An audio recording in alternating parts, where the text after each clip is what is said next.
Hey,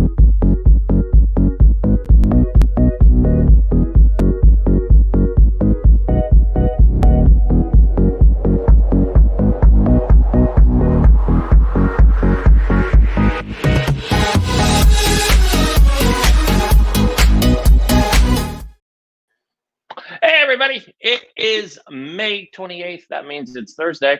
That means you have, 3 days left? 3 days left of May, and then it'll be June. Exciting, crazy world we live in today. I don't know if you've been tracking the news.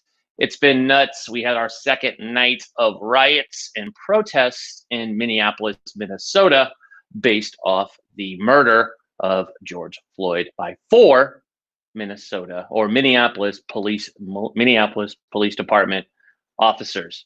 We're going to get to that story in 2 seconds because we have an amazing first guest to give some insight into this. I do want to be clear before we jump into this that we are by no means attacking anyone in uniform wearing a badge. My support for the boys in blue goes very deep. That does not mean that every single person who wears a badge is a great person.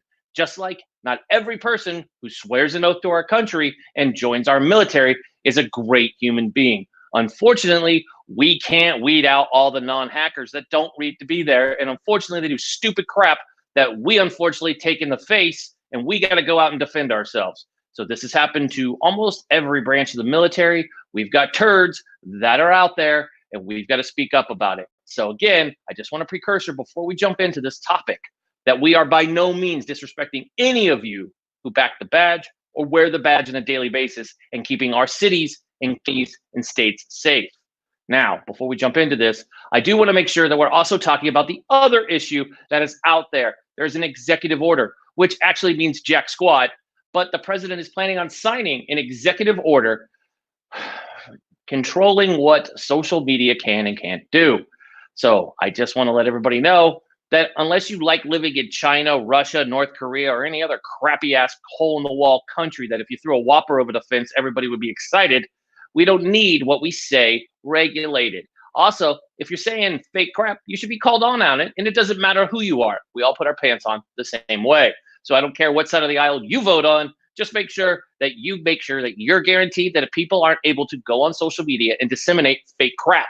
That's why we have people who fact check us, because that needs to be done after what was exposed in the 2016 presidential election, that Facebook, Twitter, and all the others were paid by both parties. That's right, Hillary Clinton, everybody's favorite person, not to get on the wrong side because you suddenly catch a cold, get robbed, and have suicide happen. Yeah, they all spent approximately, I think it was like $30 million for the election. They bought all of our data. So let's not act like there's like, oh, we can't believe it, we're being targeted by social. You had no problem when you were spending all that money in the 2016 election, buying all of our data, seeing our shopping habit. Save with the precursor, I'm going to do an executive order. By the way, look that stuff up. Executive orders mean jack squat. Obama did it. Clinton did it. Bush did it. They don't mean anything. So anyways, let's get to our first guest. Let's get to this topic. It is very important that we talk about this in our country where racism has plucked up its ugly head again. We had it back in February. The story unfortunately didn't drop until during the middle of this pandemic. I'm talking about Brunswick, Georgia, where everybody in that town seems to be as racist as can be, where you drive down the street and three hillbillies with barely any teeth want to go grab a video camera and a gun and shoot joggers. It must suck to be black and jog in Brunswick, Georgia. It doesn't get any better where over the weekend in Minneapolis, George Floyd was pulled over by a police officer with 19 years on the force, and three of his cohorts jumped in on a now videotaped viral murder. Our first guest, and we don't need to jump in with any of the cool theatrics. I do not want to do that for this guest. I'd like to jump right into it. We have a retired New York Police Department Detective John Salerno joining us. John, welcome to the show.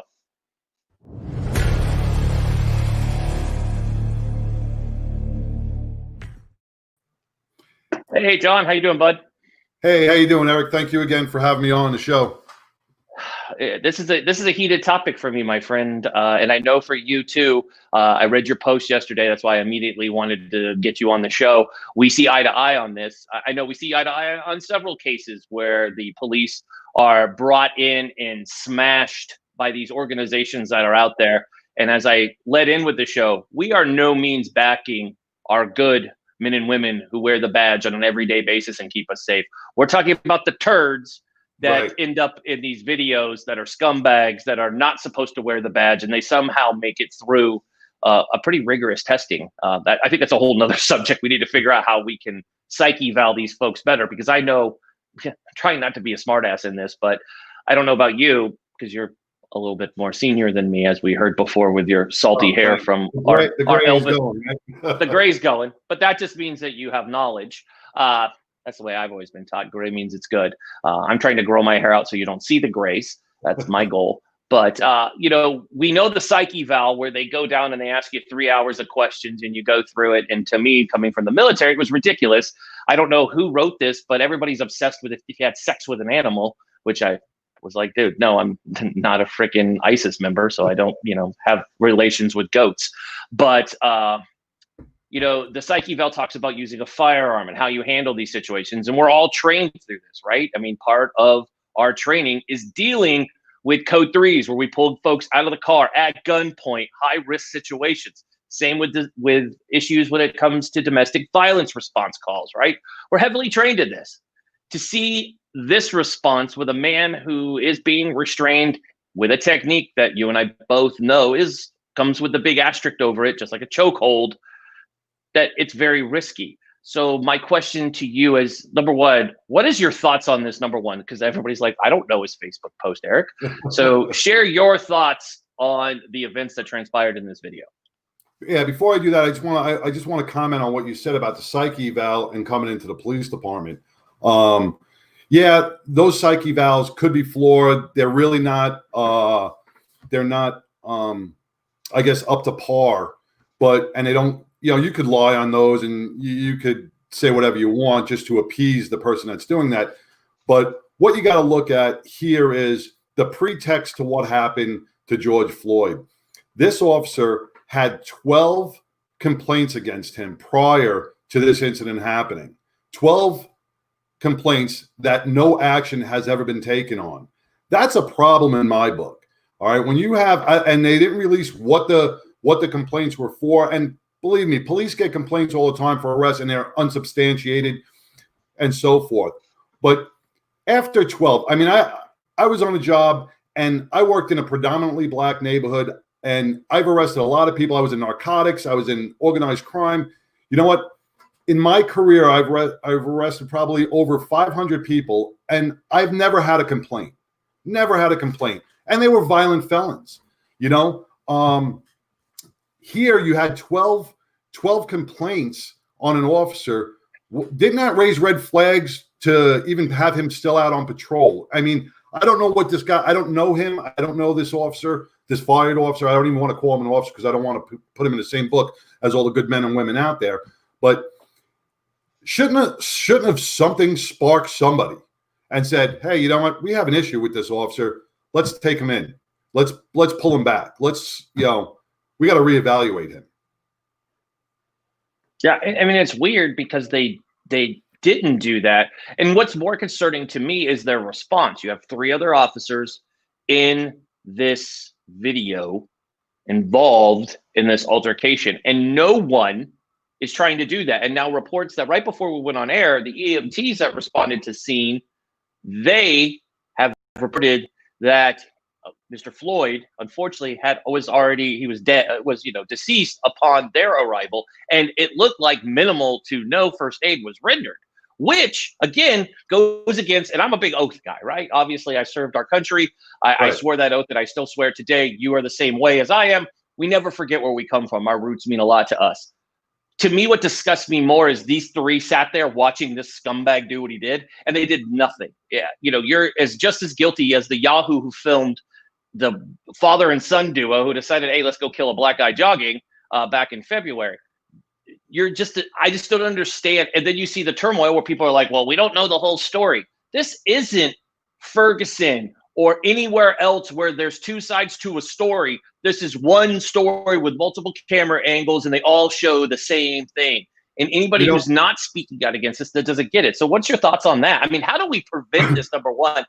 And then number 2, how do we how do we get people to view that this is not an attack on the badge? Because people are like, oh, you support the BLM? I'm like, I totally believe, number one, all lives matter and Black Lives Matter. I have friends that deal with this harassment in the community. And there's a viral video that just came out that shows weeks ago a man walking out of his home with a machete. He's a white dude. He's approaching two officers, wielding it around. Now, I don't know these two officers. I don't know what the SOP for their department is. I know the departments that I've been associated with are NYPD. You come out swinging a machete, I'm giving your ass lead poisoning and turning you into a human lawn genie. I don't give two craps. You swing a machete at me, I'm going home. I don't care about you. I'm putting holes in your body. Sorry, don't bring a weapon at a cop. That's like rule number one. I mean, I think Sean Connery said it best in The Untouchables. Don't bring a knife to a gunfight. So, common sense there when we're talking. Also, when you have a pissed off veteran that was with this conversation. But I mean, how do we stop this? Where does this go? The hatred of the police, which shouldn't be there. This goes back to. Good. I'm sorry. Good. You're good. This goes back to culture. This goes back to the culture within your department. All right. There are, every department has different policies and procedures, and how they run their officers and the culture behind everything is what going to make your officers either do a good or bad job out on the street. All right. It starts at the top. It starts with your politicians. It starts with policy and procedure. All right. But with that being said, this video that went out, and I've read multiple newscasts on it. I've watched multiple videos on it, and this wasn't one of those adrenaline fueled arrests.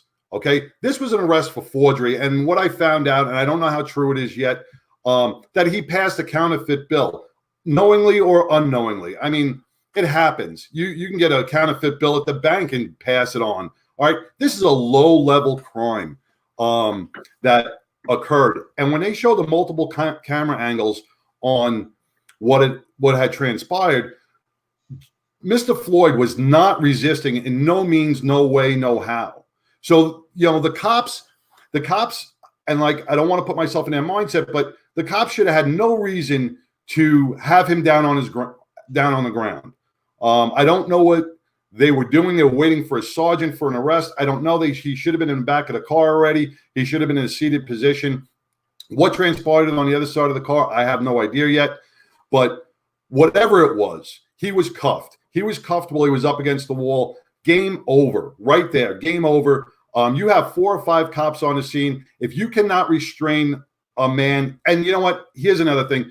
I see posts about, we're going to wait for the toxicology. I don't care. He did not look like he was drunk. He didn't look like he was, getting violent. He didn't look like he was on drugs. So, if you got 5 cops that can't restrain one person that's already in cuffs, who is even drug fueled? Okay, we have an issue, right? That's a whole nother issue.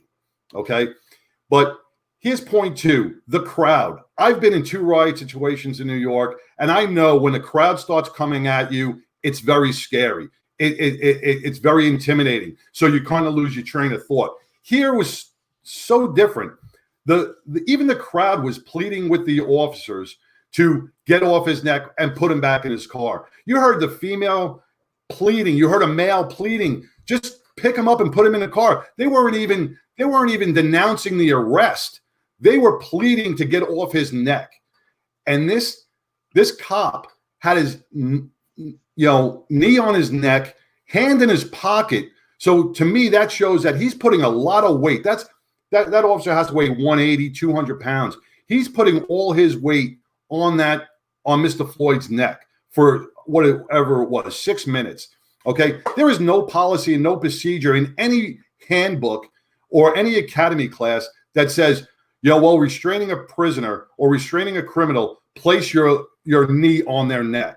I have never seen any policy and procedure anywhere in any police department that shows that excessive use of force. Absolutely.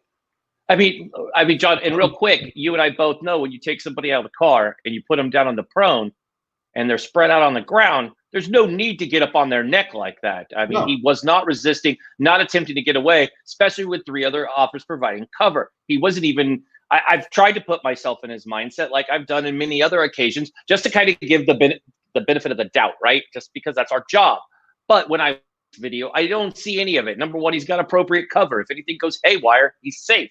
Number two, there's no reason for that. Crawling up on him and putting that on there, you could just watch and see his mannerisms of his jaw. He's driving that home. When you see these scumbag officers that do this behavior, you see that. I mean, leaning forward. Yeah, he was purposely this, and it was absurd to hear, just get off his neck. The man, number one, is not resisting. So people who are waiting for toxology reports, are killing me, because I'm like, this is not other cases, and I'm not going to name them, where people are on, some mind-enhancing drug where they feel no pain. They could get through the tasers. That's one thing.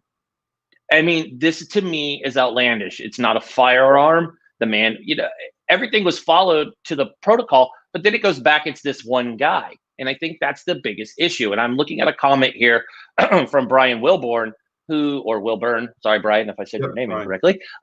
Brian said, I was just going to comment that maybe, just maybe, there was a record of behavior in his file that would have given his command staff cause to take a look at it. And that's a good question. And I know you covered that. I mean, how do we do this? In Minneapolis, unfortunately, this isn't the first time that there's been issue between their department and the community. This isn't the first, and people are like, oh my God, they're burning the city down. Number one, they burned 3 buildings down, not a city. Minneapolis is really big. I think some of these hacks that are on the news should probably go to Minneapolis first and stop with the overreaction that they're burning Rome. They're not. And I don't agree with the looting and that behavior, but as you and I both know, that comes with any kind of reason to do it. Unfortunately, the criminal element will be like, woohoo, let's go. It means let's burn a target. Why? Because they can still cover their tracks. They're not burning it because they're pissed. They're burning it to cover their fingerprints. Duh. We all know that. It's harder to find things when things are on fire and in embers. My big thing that I want you to kind of touch on is, how do we prevent this in the future? How do we find and weed out these bad officers that are, I'm gonna call it like I see it. This guy's a racist. He's clearly targeting this man because of the color of his skin. These aren't the only officers that have done this.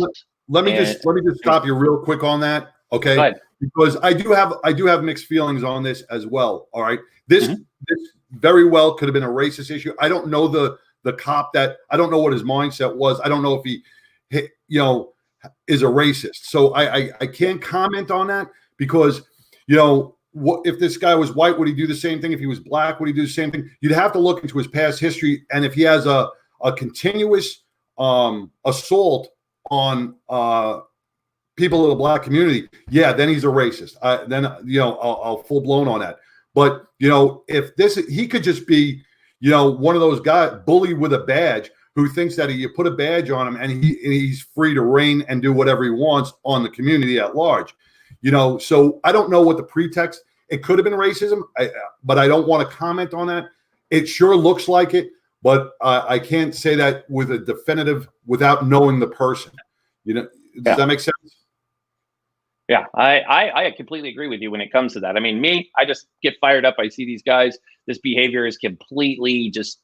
I mean, I would say I might lean the other way if this wasn't a repeated offense within this police department, and It is. I mean, just doing some research over the last 24 hours, it's become quite clear. I mean, especially when we had those protests that were based around Ferguson, but which one event can springboard a lot, and they don't mix the two. But unfortunately, I mean, we're a country. We communicate. We have social media. And while one event might not be the same as the other, and clearly wasn't, if you look at the events that have transpired in Minnesota, this case, and several others that they've had, this department has the same look and feel of our friends in LA back in the day with Rampart, where clearly you need to go in and somebody needs to clean house. That's just the way that I look at it. As behaviors seem to be over and over. And I'm not going to blame one officer with years of experience. I believe he has 19 on the force. Clearly his higher ups, they're looking the other way. I mean, you see this in the military too, right? The higher up, they don't want to realize there's a problem, and maybe it won't until something like this, that live hand grenade goes off in your hand and you're left with a stub. That's the problem. And now they're facing this effects. They had to call the National Guard overnight. I believe that we will have a third night of protest tonight. I do want to make a note that nobody was wearing a mask or doing social distancing last night. On a side note, I did notice that nobody was following the rules. But so I guess, that's a whole other story. But it's funny to see that, right? I mean, come on, nobody's following. That's the first thing I'm watching TV, besides them interviewing these yahoos who are, of course, let's talk about that for a minute, John. What's your thoughts on these armed folks popping up and they say, we're here to help the police? They're with AR-15s, all kitted up, standing in front of shops. I made the comment yesterday that's actually to me, that's scary on all conditions. You have somebody who you don't know if they're trained or not. From the looks of these guys, they were not trained.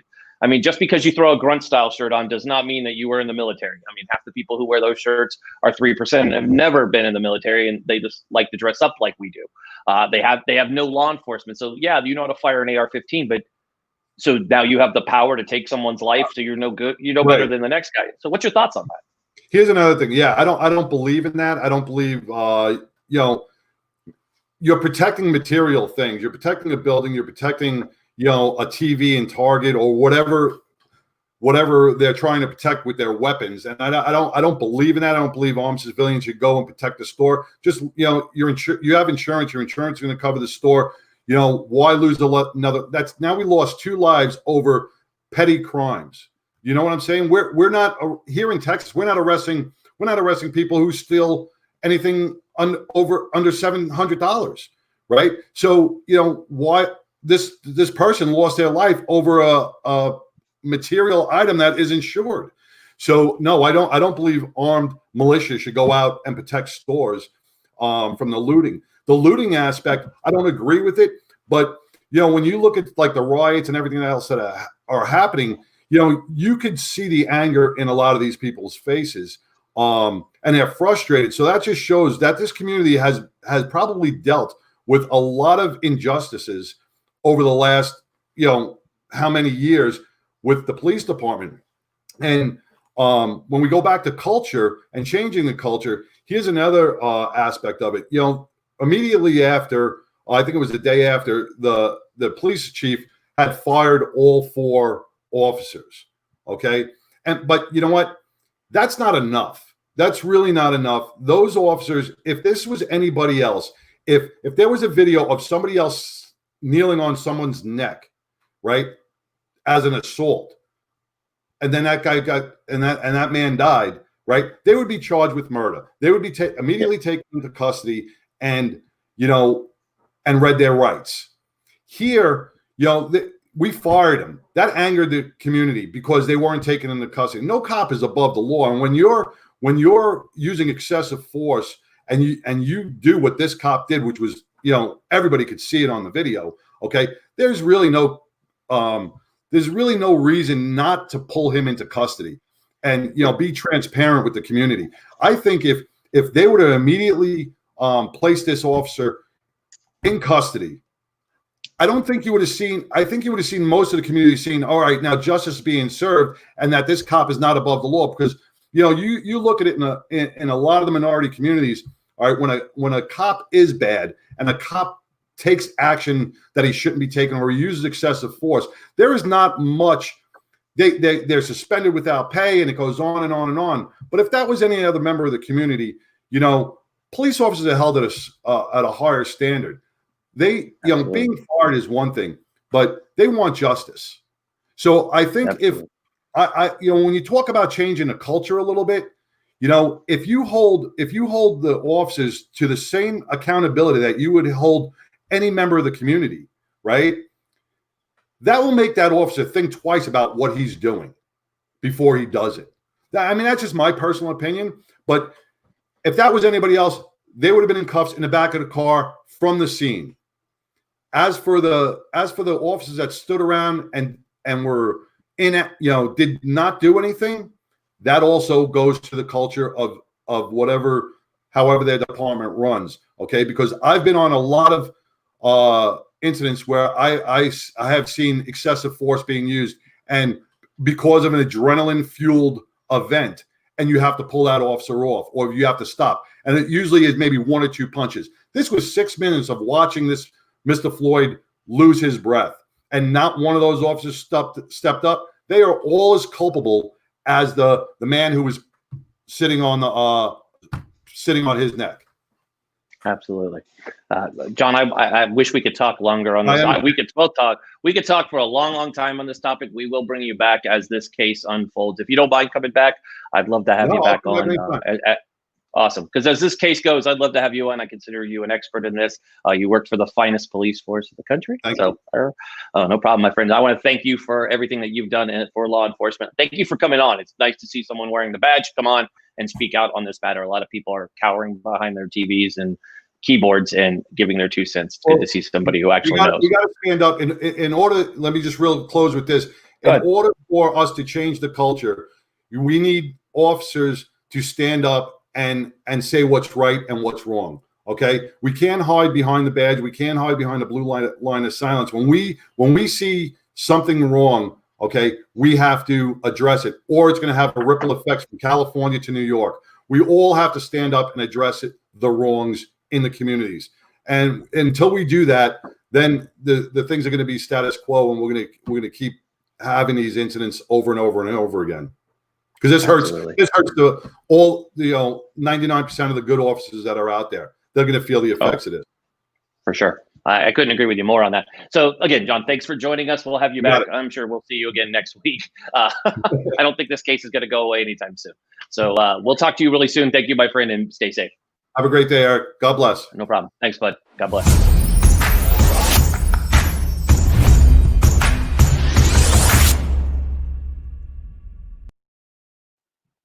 So we're going to transition from talking about law enforcement and craziness to waste and taking plastic and get it into hydrogen. I mean, that's a proper thing, right? It's a good transition to go from a case that has craziness going on to it to garbage and turning it into fuel. Come on, that's pretty cool, though. So we always think of Doc Brown. I know when I read the bio, I was thinking of Doc Brown. I don't know why. Hydrogen in a time machine in a DeLorean. But let's welcome our second guest, not our first guest. Our second guest of the show, Mr. Alan Mintzer.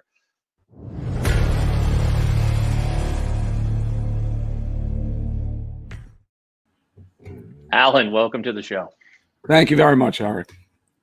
How are you doing today? Actually, pretty well. Thanks. You? That's good. It's good. Besides some little technical stuff that we're dealing with today, it's the power of technology and pushing all the limits as we can. The world was not designed for all of us to be on Wi-Fi. I can tell you that. All at the same time across the country. We thought we had it good, and now we're like, sound like my children when I turn the Wi-Fi off. That's it's how funny the world is now. It's funny you said that, because I told the person I'm in the house with here that stay off the Wi-Fi. I'm going to be on the Wi-Fi. Stay off. Yeah, people know, some people know that I have done this. We have 2 channels in our house for our Wi-Fi, and I take the higher broadband. So I use it. And even now I'm paranoid during our hour. The kids know, and I see them roaming around. That's what, if you catch me looking outside, because there's a 13-year-old, 50-year-old walking by. So they're not even touching technology. And the wife's like, I'm not even going on there. I don't want to hear about it. So it's a fun world. So let's jump into this. So your company, Standard Hydrogen, obviously I'm going to glaze over this because I have that much knowledge of what you're talking about. You take plastic waste and you turn it into hydrogen fuel. Actually, not just plastic waste. We can handle tires, paper, wood, last night's dinner, whatever you have other than metal and glass, we can handle it. Wow. So how did you invent this technology, and how does it work? Because this is fascinating to me, talking about just taking all of these things and turning them into fuel, which is great because we always need fuel, right? I mean, it's an important thing. I mean, but my first, what do we use hydrogen for? I know it sounds really naive, but I know people are going to ask it. Hydrogen's a very clean burning fuel. When you burn hydrogen, the only byproduct is pure water. So that is the ultimate fuel for our climate change issues. Okay. Now I know. How did you invent this technology? I mean, were you like Doc Brown? Were you sitting in a garage and you're like, I want to create a time machine, but I need to know how to fuel it? Or tell us the story. I'm just kidding, by the way. I mean, Doc Brown. But I mean, how did you come up with this idea and this concept? I mean, it seems fascinating. Actually, before I go into it, it's funny you mentioned Doc Brown, because I told somebody the other day we should call our product Mr. Hydrogen. So, it's funny. Everybody, got the same thought on their mind. Great minds think alike. Actually, one of my partners is a brilliant chemist, and he invented the technology. And frankly, I think everybody should have a brilliant chemist, and you can't have too many brilliant chemists. And once he invented the technology, it became very evident very quickly all the various uses you can have with this technology. Outstanding. So I'm getting some interesting and fun questions from our Star Trek fans that are out there. Sure. So the first one is, are you a Star Trek fan? I don't know. I love Star Random Trek. question. Love Star Trek. We figured the bet was he's going to say yes. That's just so you know. The trusty dusty device in my hand is the gray hair tells you that I go back to the original series. The best one. Sorry, I know there's some fans out there that'd be like, no. Sorry, the best one. You can watch it on Netflix now, so I've been doing that. So talk about this process. It's here in the States, obviously. So can it go to other countries? And interesting enough, we have you on a Thursday, so that means the job report, the unemployment report came out today, so I'm just going to talk about jobs. Does this create more jobs by having this technology and using this clean burning fuel throughout? Just, hey, we'll start with America first. I mean, does it create more jobs? I mean, kind of tell us that process, and can other countries use it? I guess, Eric, the first place to start would be, it's going to be everywhere. It's going to be on 6 continents, maybe even Antarctica someday, but there's waste down there as well. So we're getting inquiries in the 8 weeks that we've been marketing. We're getting inquiries from every corner of the world, and it's incredible. And interestingly enough, when we first started looking at this and we started the marketing campaign, we thought we'd hear a lot from individuals, companies, and governments that were interested in the clean burning hydrogen fuel aspect of what we do. But in reality, the large majority of the inquiries that we've had so far really are centered around the waste management side. Everybody's very interested in cleaning the planet, which is a great sign that there's such interest, but it's something that's definitely needed. And we will be everywhere. Now, on the job side of it, there's going to be an enormous amount of opportunity there. Think about hydrogen as not being an industry. It's going to be an entire economy. You're going to have automobiles, buses, trains, planes. Everything that moves is going to run on hydrogen. So in any case, you're going to have people that are going to have to build those modes of transport. And then you're going to have entirely new transportation and storage of the hydrogen itself and the pump aspect of it. So there's a lot of job going on there. But just from our own company aspect, there's going to be a requirement or a need for people to construct the reactors. They're going to need to deploy the reactors. They're going to need to install the reactors. They're going to need to maintain the reactors. They're going to need to decommission the reactors. So there's a whole paradigm shift that's going to happen in the economy as we go from fossil fuels to hydrogen. I love that. So the number one question that comes to my mind is our government, right? You always talk about the government, and I know Elon Musk is Mr. Tony Stark when it comes to everything. When we think about it, right? He's our modern day Tony. So I'm going to ask you this. So will the government get involved, or is this going to be entirely private sector? I mean, I think this is amazing. I love seeing private sector control things instead of having the government stamp of everything on it. So where does the government fit in all this? Obviously, the government has deep pockets. Yes. And you always think about, can we get grants from the government? But when you use government money, you have certain obligations that we don't want to incur, things like use rights for the government. We want to keep everything very close to our vest. So from that standpoint, the government's role in this will be to help fast track all the regulatory hurdles. Obviously, as I get into the technology, there are toxic chemicals involved here. So because of that, there's regulations that are involved both in transport, storage, and use. So that's where we're looking for the government to play a role. But I will say that foreign governments have contacted us. In fact, there are certain joint ventures that we're negotiating right now that will involve foreign government money. Interesting. Awesome.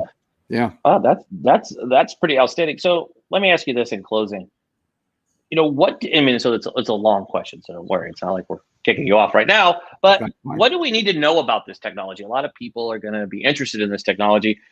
So what do we need to know about this technology, and kind of tell us what's next with it as we grow into it? Great question. The first thing I would say is the technology is here and now. You've heard nuclear fusion is coming. It's 10 or 20 years away, but it's been 10 or 20 years away for the better part of 50 to 60 years. And it's still 10 to 20 years away. Our technology is here now. There are other companies and research labs that are trying to find ways to bring the price of hydrogen down to where it's comparable to fossil fuels. We've already done that. We are not in that feasibility area where we're trying to decide and determine whether we can make it work. We've made it work. And we've done it at a much lower cost than everybody else. And we are absolutely confident that we could own the market with hydrogen. So the next things that are coming are joint ventures and pilot plants.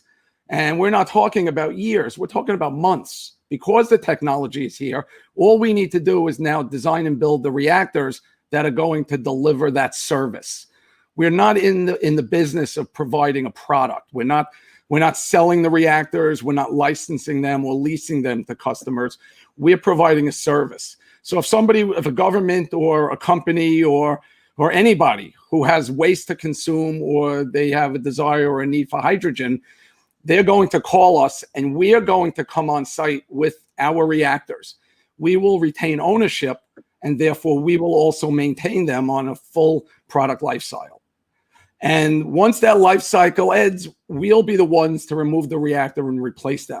So we keep everything close to our vest, and we maintain control over what's going on with the reactors. We anticipate at any given time, somewhere down the road, there'll be 20, 30, 40,000 of these things around the world, all consuming waste, whether it's a landfill, it's a river that needs to be cleaned, or the great garbage patches that are out in the oceans. We can now clean all of that, and we create a return on investment, because now where it didn't pay for somebody to go and do this before, now anybody can go and collect the garbage, and working with us can now turn that garbage into hydrogen, and that means profit. And when you have a profit motive and profit margins, suddenly everybody's ears perk up and they want to be involved. Money makes the world go round, my friend. Alan, I want to thank you for joining. For everybody out there, go follow Standard Hydrogen on Twitter. It's Standard H2CO. And check out Alan Mintzer out there and his company. Go check out, see what they're doing. If you have any questions, fire them away. You can send them to us and we'll pass them along and get you an answer. But Alan, we want to thank you for joining us today. This is amazing insight. We have a lot of people geeking out on this stuff. One of your questions, I got to get this one in. Do you know Elon Musk? It's like no, I don't, but I'm sure I will, because Elon Musk he's not really a fan of hydrogen. He thinks it's stupid. So it's going to be an interesting next couple of years. Oh, and you got another one. There we go. Vet Pivot, our good friends at Vet Pivot want to know, are you going to be hiring veterans? Good question. Absolutely. Love our veterans. Love it. There we go. That's how you drop the mic and walk out. I like it. We're going to make sure you go hire veterans. I love it. So Alan, thank you for joining us today. We'll have to have you back on soon. Have yourself a great weekend. Thanks for having me, Eric. Thanks, bud.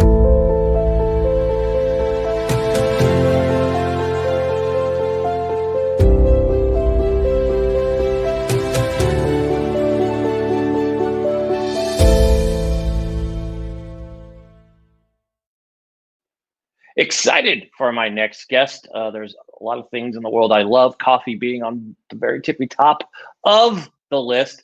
And it's even better when the guest has your same first name and he spells it right. And that's right. Moms out there, if you're spelling your child's name Eric, the only way to spell it is the way that mine's spelled. And our next guest, Eric Hadley from Got Your Six Coffee, is going to be joining us. So let's bring Eric onto the show.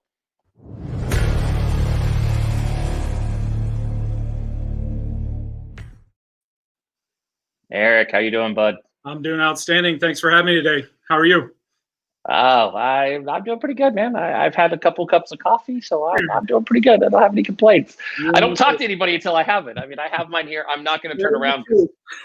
It's like, don't talk to me before. I mean, I'm the guy. Hold on, I'm going to jump off camera. I know this is a sin. My producer's going to crucify me. But because you're a coffee guy, I got to grab it.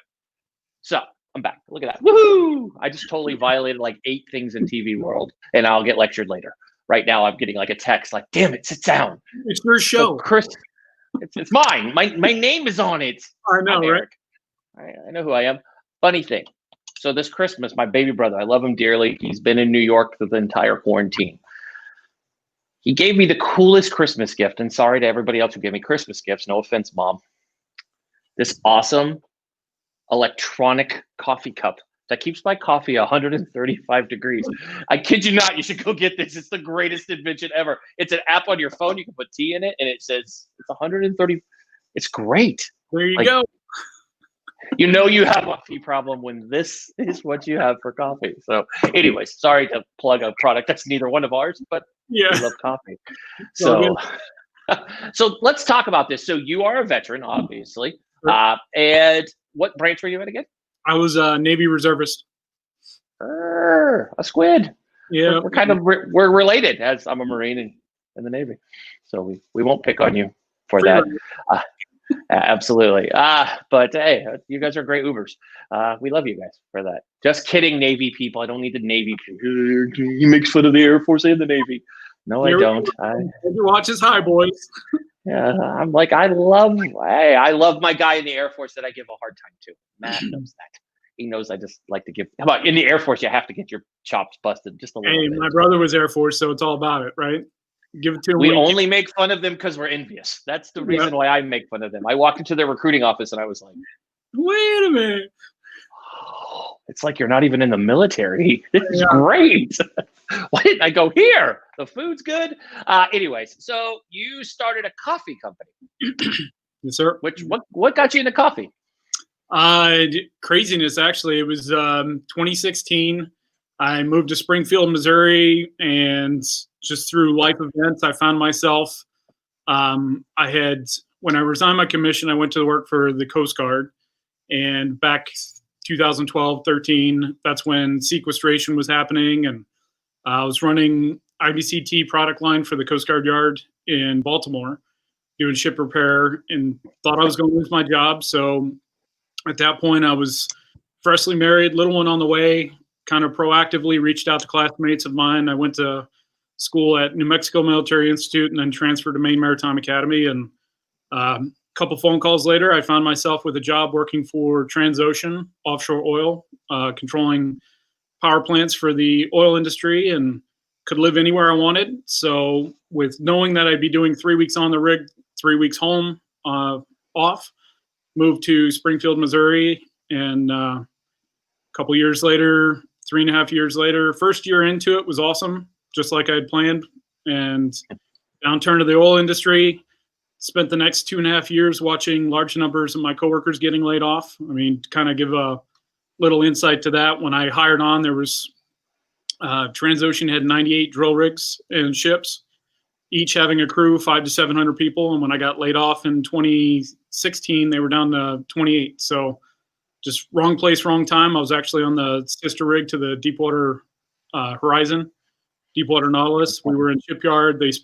Shell spent like some ridiculous amount of money. I think it was like $482 million to shipyard repair. And we came out, put one hole in the water, and they said, we're done. So everybody got laid off. And here I was, Springfield, Missouri, spent the entire career that I had on the ocean, and there's no ocean in Springfield. So several months later, I exhausted my savings. And, at that point I have 50% custody of my son, and just, that's the important part to me. So I got to the point where I was tapping into my retirement, and I said, if I'm going to do this, I got to do something positive with it. So started Got Your Six. I love it. So where is your coffee available? Are you e-commerce? Are you in stores? How's that kind of work?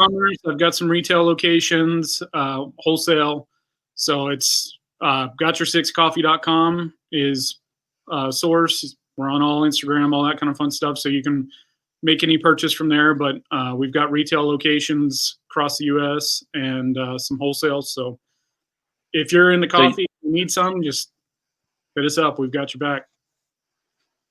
Oh, I didn't know if that was raise your hand and you're asking if people needed something. I'm like, yeah, of course. I'll be ordering some right after we get done here. 82% of Americans drink coffee, so the odds are. Yeah. And the weird ones are the ones who are like, I don't drink coffee. You're like, oh, you probably don't watch the Super Bowl either, do you? That's what I always say. But so again, my biggest thing is I always ask this question, and I've talked with Matt Best and the boys over at Black Rifle, which I'm sure you're familiar with, and I love this question. So you pick coffee, right? Like coffee's an interesting. Obviously, there's the big dog in the room that everybody's familiar with, Starbucks. I'm in the Pacific Northwest, where we are the biggest coffee snobs on the planet. Obviously, in New York, there's some amazing coffee there that has been there. I mean, I went to this one coffee shop in Soho, and I'm going to get them a shout out just because I like them. Puerto Rico Importing, which has been there since like 1876. And it has that ridiculous smell when you walk in and the beans just overwhelm you and you just lay down on them and just be in there the rest of the day. I mean, so you get into coffee now. Are you doing the coffee beans on site, or are they? How's that work? I know that's. I know these roasting questions. These are the questions I'm like, you got to ask the guy this. So. Everything's here in Springfield. We import. Obviously, people ask all the time.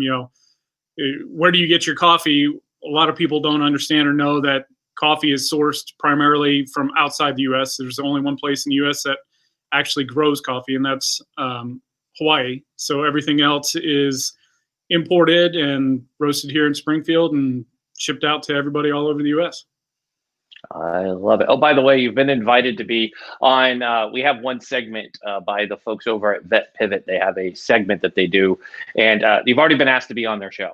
So Sweet. Just so you know, they're you can bash on the Air Force when you're on there because he likes it when people do that. He's a big fan of making fun of the Air Force. But so that's interesting to know about coffee, right? There you go. I like that question. There we go, Jacob, with the question. Are your beans fair trade? Some are, some aren't. I don't even know what that means. So that's great. I learned something new today. I'll Google that. And that comes from a person who just posted he doesn't drink coffee. You got to love that, right? Like, you don't drink coffee, but you want to know if they're fair trade. That's a great question. I like that.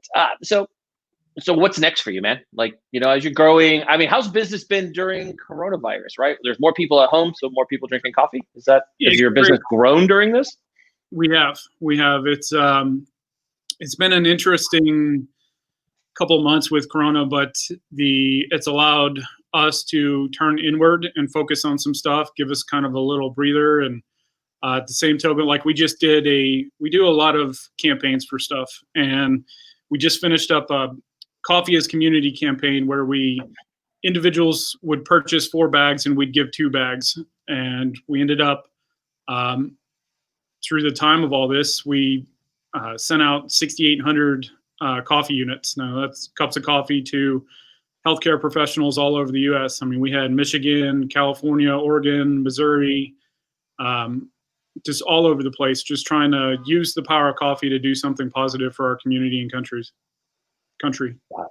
Country or countries. We could be multiple. I mean, Canada's kind of like our country. I mean, communities and country. Communities. I love it. That's what right now somebody's like, Canada is a separate country, Eric. I'm like, I know that. I'm just being sarcastic. See, I already know my hate mail, what they'll say. So it's good. Yeah. I know one of the big questions I have for you is how big's your team, and do you have any veterans on staff? We're a small team, and we do have veterans. We've got a lot of volunteers. Because of what we do, 100% of the net profit goes to support first responders, veterans, their families through a variety of nonprofits and stuff that we do.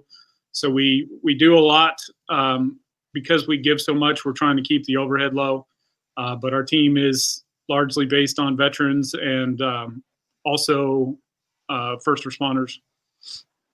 That is awesome. So that's terrific. I love supporting any bit. In fact, you get my business now because you do support things that, of course, I'm passionate about, which is number one, supporting veteran-owned companies, which you are, and 2, making sure people give you the time of day and go check out your coffee, because they need to go check you out at gotyoursixcoffee.com. And then when you're done with that, head over to YouTube and smash that subscribe button to subscribe to our show on YouTube, because I haven't told you that in the show yet, and I haven't forgotten. I just wanted to remind people. But yeah, and then you go buy coffee. Make sure you go support gotyoursixcoffee.com. Doing a lot of big things out there in the community. Clearly, you're giving back, and it's great to hear that you're growing. Is there anything else that you'd like to talk about? I mean, while you're here, kind of share what's next for you guys as you grow. And I do know that there is an organization out there that would love to chat with you. I think you guys would be perfect together. We do a lot of work with Laughter Saves Lives. Our first guest is part of Laughter Saves Lives, and it's a big organization that we'd love to connect you with because they are a bunch of first responders, and you're a veteran. That kind of, it's like Wonder Twin Powers unite, yay! But I mean, what's next for you guys? Where do you see your growth going and your company going? So we've been doing a lot of stuff the last couple of years. We've done events called Beans and Bullets, where we do the event for 3 reasons. 1, it's a way for us to say thank you to first responders and veterans. 2, we use the event as a way to gift them expensive, high caliber training and gear. So as an example, this past November, we put 31st responders and veterans through a 2-day tactical rifle course and did that for them. And the 3rd reason we do the event, we use the event as a way to commemorate the life of a fallen hero. And so this past November, we commemorated the life of CW2 Jonathan Buffett, who at the time of his death, he was the youngest helicopter and fixed wing airplane pilot in the United States Army. You can catch all that. We did ended up being a 2-part season finale for the TV show Brotherhood of Brew on Amazon Prime. And so yeah, we did that. And as a part of that, we put together a teaser and a pilot, and we're working on our own TV show. What allows us to, our plan is to go around the United States and do the same. We just want to bless first responders, veterans, their families, and find creative ways to give back while also telling the stories of our fallen heroes.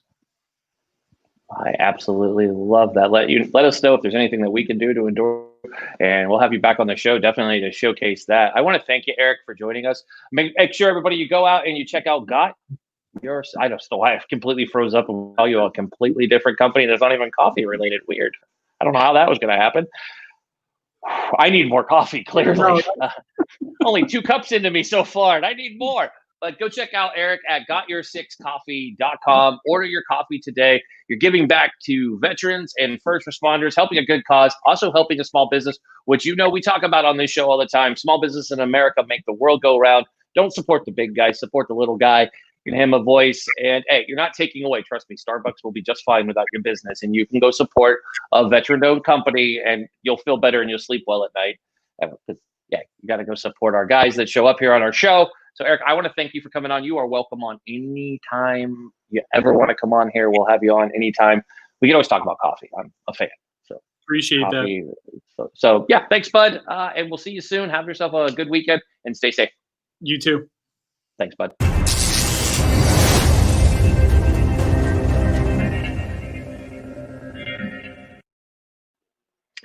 So, with our final guest, they say you save the best for last. And as you know, as we're entering into June on Monday, we've all been working from home, and we've got who knows how long we're going to be working from home.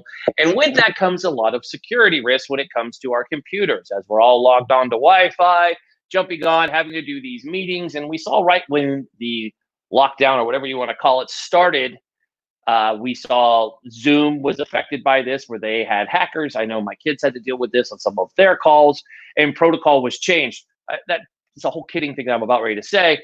But what the hell happened with Skype? When we talk about Zoom, I automatically go Skype. You dropped the ball. You had a 17-year head start on this. The ultimate thing for you takes place, and you drop the ball, and Zoom eats your lunch, shakes you down, and takes every penny you have, and everybody's using Zoom. Zoom's a household name, and people are like, Skype?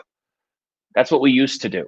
I mean, it's just funny. It's like using a rotary phone when you think of it. So kidding aside, when we talk about your house being secure, we're all working from home. And some of us have jobs where you're looking at confidential information. The last thing you want to do is deal with hackers. Our next guest owns a company that specializes in just that. And he's going to come on and tell you some tips and tricks that you can do to keep your home safe as you're working from home. And employers, if you're listening, you want to do this. As you have more and more remote workers, you want to make sure that all of your folks are safe. Because the last thing you need is some freaky little hacker jumping into all your stuff and holding you over the coals for made up stuff. We just actually dealt with this with a friend of ours who sent us a text in the middle of the night that they were getting shook down by some hacker who was claiming to have all their information. Personally, I think it's like getting one of those emails from a Nigerian prince, but you never know. So without further ado, we'll bring in our next guest, Mr. Peter Bookman.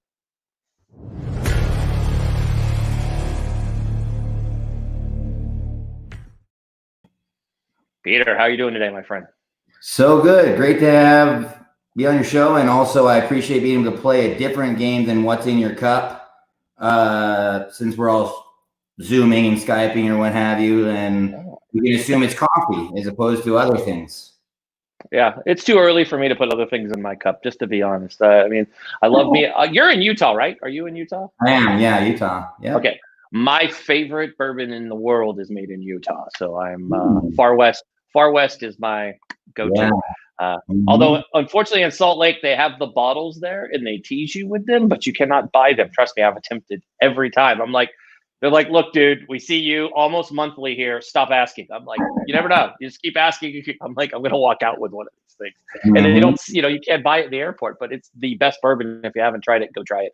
Right now, there's somebody in Tennessee typing, oh, you just said the best bourbon.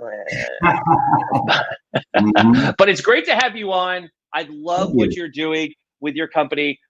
You are just, I want to make sure I call your company the right name. You're Guard Dog Solutions. I just want to make sure I was going to say that. I was going to come up with some other weird name. Lots of names fly through my head at all times. So you guys are actually helping keep folks' computers safe, probably busier than ever now that so many of us are at home working remote. So tell us a little bit about your company, and then we'll jump into some questions that come around, like how we can keep ourselves safe. Yeah, thank you.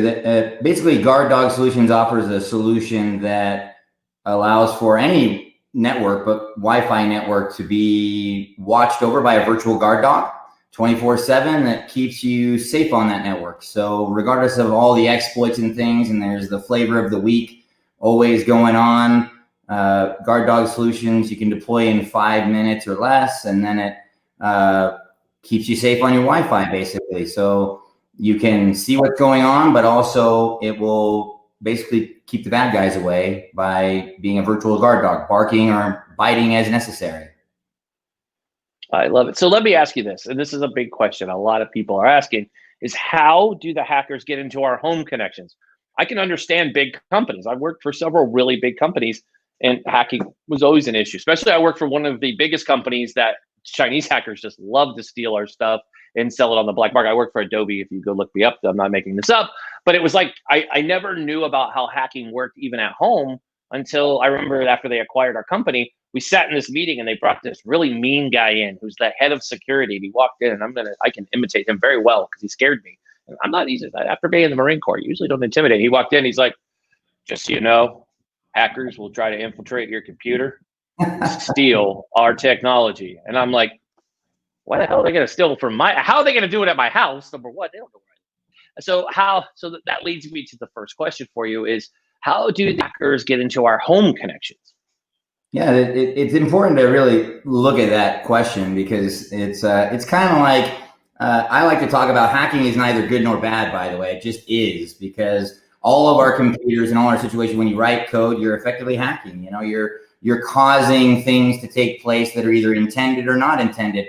So, at any given moment, there's hundreds of thousands of exploits that can be used to attack any environment, machine, network, or any device we're using. And being able to, and only cybersecurity professional type people like the guy you're talking about, have the ability to watch for those things and study those things and react to those things. And that's very costly and very difficult, candidly. So being able to simplify that and have a artificial intelligence-based virtual guard dog that we can deploy in 5 minutes basically makes all of us able to be able to watch for those hundreds of thousands of exploits that are put together in a very interesting way to form attacks, so that the hacker can be met with responses that work for us and deliver results of keeping us safe. Just like we deploy alarm system kind of things to keep our home safe, this might be something that keeps our digital life safe. Perfect. So are employers aware of this? Like, they have all their folks out, and I know some smaller companies, obviously, we're talking about a Fortune 500 company is the one I mentioned. Obviously, they're paying attention. They know. I mean, we VPN'd everything, everywhere, constantly, but that's a huge tech company, obviously. Some smaller companies aren't doing that. I've been over to I haven't been over to their house. I would never go to anybody's house during quarantine. That is horrible to do. I wear a mask and gloves, and I look through their window, fogging it up. Sorry. But how are people handling this when it comes to I mean, how are employees, do they have knowledge of this? Are they aware that hackers can infiltrate into home connections? I mean, you would almost think it would be safer being at your house. Yeah. There was a movement in technology that isn't even that long ago called "Bring Your Own Device," and that's when we were bringing our devices into companies. And this is that on steroids, and it's just far worse because now we're asking to bring our own network into our workplace. So we're seeing both the consumer, being very interested in being able to keep themselves safe, as well as the enterprise and corporations who just sent them home, small to mid or anything else.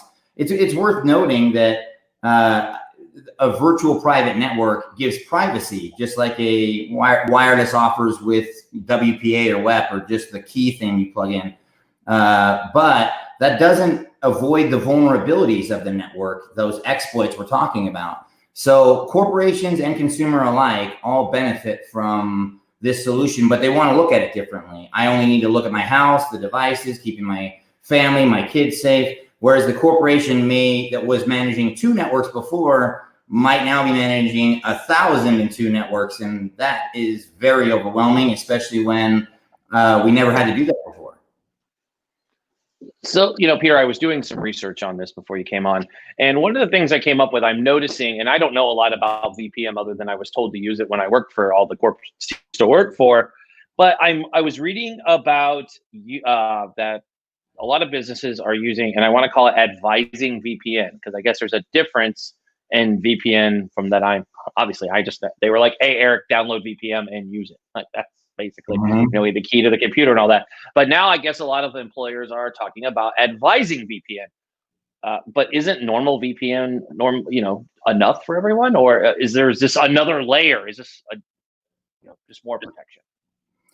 Yeah, it's an interesting. It's important to everybody to kind of learn about this, mostly because when our corporation said, "Hey, here's your VPN," it was to get back to me and the network that I trust. But using the home networks is a little different, where we just want to trust. It's kind of like you mentioned earlier on this show about the having 2 networks, which is very wise, by the way.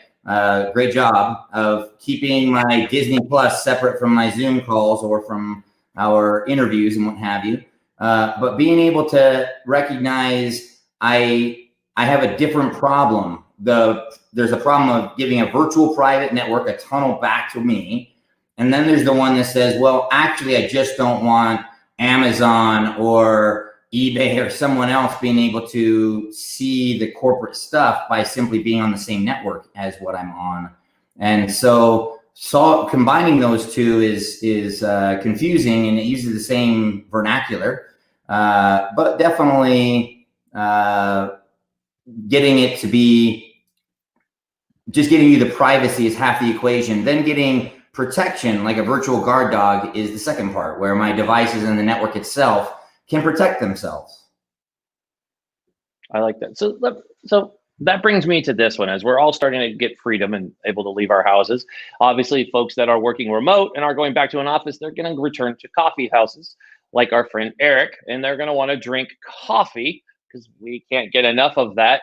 And you're going to go work in a public place. Even if you take your coffee with you and sit out in a public park, I know that there's public Wi-Fi across the country. Some really big companies provide it if you're a customer of theirs. So what's your thoughts? Is like Wi-Fi a no-go? I mean, I always tell, like, my wife and I always laugh, you don't sign up for that, like, because I know when you're out and like when you used to go to restaurants and eat like normal people, you would do banking or some stuff like that. You'd be like, oh, hold on, we got to transfer.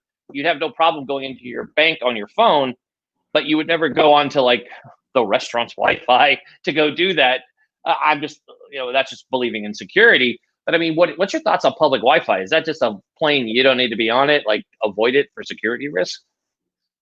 No, I think that it's convenient, it's simple, it works. I think that in the cyber security arena, we call it attack surface, that you just need to be aware of your attack surface and being wise about that. What I suggest is just before being on any public network, make sure your devices are up to date. I know it's very common for many of us to, hey, my phone or my device is saying, hey, update right now. And right now is not a good time. Well, I would suggest that probably a good time to do that is before you're on those public networks we're talking about, so that your device's vulnerability is at least subject to only the unknown vulnerabilities. That Guard Dog can help with that as well on the networks we're watching and protecting, but at least the device won't have a known vulnerability attached to those Wi-Fi environments that can be taken advantage of. Awesome. So is Guard Dog available for small, little folks and the normal folks who just want to keep themselves safe? I mean, do they just simply go to Guard Dog Solutions and take care of that? Absolutely. It's a 5-minute install for anybody. Those who are attaching it, you plug it into the back of a router, kind of like a smart home device, or if you're a hotel or a retail environment or a park or wherever else you're having it, you just plug in the Guard Dog to whatever you want to offer those virtual Guard Dog solutions to. And it'll give you insights into the network. It'll help you make it better with feedback, as well as offer those protections. And you can go to guarddogsolutions.com, and regardless of whether you're the large business or just personal, Guard Dog can work for you. Awesome. And what's the cost on that? Just approximately. I know people are getting a couple messages on that right now. Yeah, is it good pricing? I mean, yeah, it's subscription oriented, and okay. and retail is targeted at $25 per month, and includes the hardware that plugs in as part of that. For now. Oh, I love that. And how many employees do you have? I get all these people who send me questions. You can tell we got a lot of people looking for work, so they're always curious. A, do you have a lot of employees? 2, do you hire veterans? You know, that's the number one question on our show. We have some good partnerships with some amazing vets, so we always ask those questions. Absolutely. We're relatively small now. We enjoy the benefits of the world we live in being able to outsource a lot of the marketing and many of the aspects of the company. But we're growing quickly, and we will continue to grow over the next year. And absolutely, I've been an entrepreneur for a long time, and veterans is a no-brainer, not just because it's supporting, but also because there's so much experience that you can't find anywhere else. So it's absolutely something we prioritize. It's not just because, hey, it's being supportive. It's also because we recognize the skills that are taught and experienced as part of that. Outstanding. Well, Peter, we want to thank you for joining us today and giving this amazing insight to the remote work and how we can protect ourselves. I know we're going to be signing up with you guys right when we get off, because I just think security is one of the biggest things. I mean, just to have that added layer of protection. I don't think you could ever be safe enough. I mean, there's a lot of information. Everything is digital. The only way we know how to access half of our banking information is online. So you provided some great insight today. And if folks want to learn more, simply go to guarddogsolutions.com, and you could follow Peter. I think we just put your social up a minute ago. Follow you on Twitter and see all the fun things that you tweet about. Hey, come on. And apparently we didn't cover it, but you play an instrument. I mean, that is a photo that I was given. You're holding a guitar. I mean, are you a guitar player? Mandolin, but I would not call myself instrumental per se. I just think we're all musical, really. So let's all gather around a fire and try anyway, and sing out of tune, and do the best we can. Maybe get back to the whiskey or whatever works, or coffee, depending upon the time of day, and just enjoy connective experiences. So music is a big part of that. I try to play a number of instruments, and I the sound of my own voice, though I can't speak for the others around me. That's why please join me, because it'll make my out-of-tune better, Absolutely. It's funny that you say that. I watched the Beastie Boys documentary recently, and it was just amazing to see that all 3 of them are self-taught musicians. They all taught themselves how to play everything. So when you hear those instruments in their later albums, that's them playing. That's them on the bass guitar, on the drums, on all the instruments. So it's amazing. You should pick it up. Music makes the world go round. I know it gets me through a lot of my day. By the way, a lot of compliments on your shirt, so you're rocking it there. And if you are going to drink coffee, always drink Got Your Six coffee, because that's what you're just supposed to do. And then you can add whiskey to it later in the day. You can have coffee and whiskey. It's the best of both worlds. You make veterans really happy when you combine the two of those. I think that just became my templated response is, of course it's coffee, and it's Got Your Six coffee, and give it another couple hours, and we'll be drinking High West plus Got Your Six. Wow, look at at this. There we go. That's what everybody's doing now. So anyways, I want to thank you, Peter, so much for coming on. Thanks for being a good sport and hanging around. And we appreciate you. We're going to have you back on real soon. We'll have more questions for sure when it comes to working from remote, because I don't think we're going back to an office anytime soon. So thank you again. Have yourself a great weekend. Thank you very much. It's a pleasure. Thanks.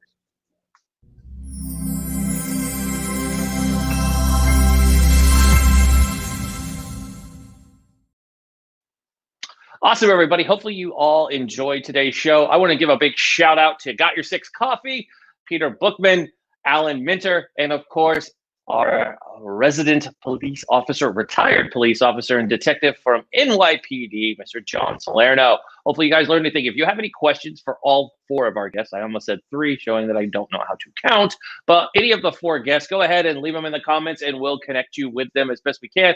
But remember, go out if you're going to drink coffee. Got Your Six Coffee for your security, for your Wi-Fi and all that fun stuff, guard dog solution. I would say go figure out how to make hydrogen, but I don't think any of us are going to make that. And if you do, that's creepy and you probably have to know good. So don't make hydrogen in your house. It's dangerous. But cool knowledge, just so you know, I found this out after our guest left. But the rocket that we talked about yesterday, the SpaceX rocket that was delayed yesterday, actually runs on hydrogen and one other thing, and I'm trying to cheat and look out of the corner of my eye and see what exactly it was. We're going to scroll and find out. So hydrogen, it's called Hydrolox, which is hydrogen and oxygen. I'm wicked smart now, kids. So that's what that runs on. And remember, that launch takes place, it's tentative for Saturday. It looks like rain. There's a tropical storm heading toward the state of Florida. So hopefully we get this launch off. I know we're all waiting. I know it was fun to sit there and be disappointed 16 minutes away from launch, but we got to keep our astronauts safe. So it's excited to get us back into space with an American crew. That'll be outstanding. Tomorrow we have a great show for you. We have the lovely and one of my favorite human beings, Joy Villa, joining us. Joy's going to be on. We are going to cover what we covered today at the top of the show. We're going to be talking more about George Floyd. Joy was quoted in an article with the great Ice Cube, and not what you put in your drink, the music artist, for those of you who are like, Ice Cube's talk? No. Ice Cube, Mr., from NWA, Ice Cube. Anyways, she'll be on the show. We're going to talk about that, talk a little bit about the election. And then finally, we are finishing our Friday off with James Rosenbush. James Rosenbush has an amazing background. He served as a personal advisor to President Reagan for 2 terms and was Nancy Reagan's chief of staff. He'll be joining us. We'll be talking election 2020 and current events. So please join us tomorrow at 2 p.m. Eastern, 11 a.m. Pacific for this great show. I'll, of course, have my wonderful co-host, Pavlina Asta, will be joining us. So it'll be fun, and you won't have to look at my ugly mug. You get to listen to Pavlina, and she'll be doing way better interviews than I do. So I'm excited to have her on the show. And remember, before you leave from watching the show today, head over to our YouTube channel and smash that subscribe button so you don't miss when we go live. And remember to check out our show just a few hours after we end. Your favorite segments from today will be posted live, and make sure you check those out. Give them a thumbs up and support the businesses that we put on our show, because we can't put them on if you don't support them. Just kidding. Don't put them on, but we'd like it if you wouldn't support it, because it's just better. On behalf of our entire team at the To The Point team here, I'm your host, Eric Mitchell. I want to thank our executive producers, Madison Mitchell and Butch Seltzer, and of course, my main man in the booth, hitting the ones and the two, Army veteran. Hey, we got to give out shout out to our veterans. Army veteran, producer Chris in there holding it down for us. Interesting enough, you will see Chris. He will come out from behind the camera next week when you see him doing round 2 of the Triple Deuce Chef Challenge. There you go, Jordan. I know how much you love that hashtag. So don't forget to tune in for that next Tuesday. And remember, before we go, we are moving. Our time is changing. Next week, we air starting Monday at 12 p.m. Eastern, 9 a.m. Pacific. So make sure you set your clocks and watch. Hopefully that fits your lunchtime or your early morning, so you can pour yourself a cup of Got Your Six coffee and watch us in the morning, or you can tune in and have lunch. We don't have a lunchtime person to plug, so I don't know. We'll make up a deli, and we'll have to get somebody from a deli. If you own a deli, hit us up and we'll plug you on the show so you can eat a deli sandwich if you're on the East Coast during lunchtime. Anyways, guys, I want to thank you so much. Remember, I'm Eric Mitchell. Be safe, be smart, be strong, and God bless America.